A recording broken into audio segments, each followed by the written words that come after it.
હાલો મિત્રો, આપણા નવા બ્લોકમાં તમારું હાર્દિક હાર્દિક સ્વાગત છે ને. તમે મજામાં છો ને હું પણ મજામાં છું. તો જો આજે આપણે ઘઉંની વિષયમાં વાત કરવાના છીએ. તો આ રહ્યા આપણે ઘઉં, બરાબર.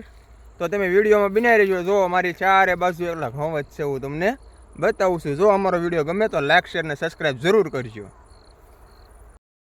તો જો મિત્રો, આ બધા ઘઉં આ આપણા ભાઈ ઘઉં રાખેલા છે.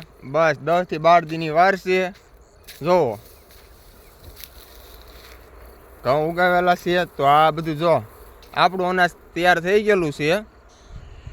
બધું જોઈ જુઓ, તમે જોઈ શકો છો. પ્યોર ઘઉં, ગુજરાતી ઘઉં, કાંઈ ઘટે જ નહીં. જો જો જો કેમ,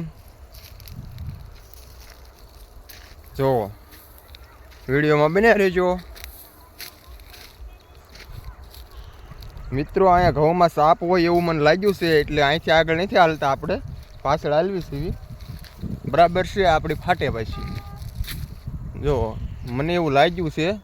જો આ ઘઉં એને અહીંથી હલે છે ભાઈ, તમે જોઈ શકો છો વિડીયોમાં. જો જો જો તો નીચે ચાપ હોય એવા કાંક આપણને અંધાણે બતાવી રહ્યા છે. તો આપણે અહીંથી દૂર હાલવી છીએ, બરાબર. જો જો આ ઘઉં છે મિત્રો, જોજો હમણાં તમે. આની અંદર તમને હું ઘઉં બતાવું છું એકાદો.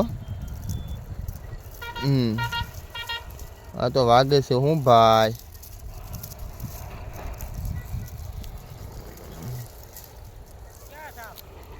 આ ઓલા ઘઉં હલતા હતા ને.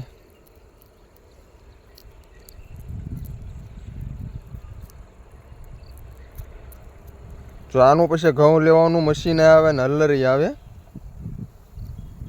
જો ભાઈ, ઘઉંમાં કાંઈ ઘટે જ નહીં, ભરેલા ઘઉં છે. જો છે, જો મિત્રો, જો કેવો સાપ સાપ જેવું લાગ્યું. જો મોટા દાણાના ઘઉં છે હો. હા બા, જો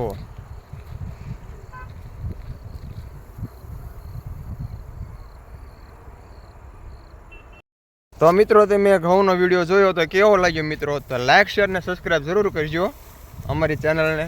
જો આવા કાંક આપણે ઘઉં કર્યા છે ને આવા નવા કાંક બધામાં કરવી છે. જો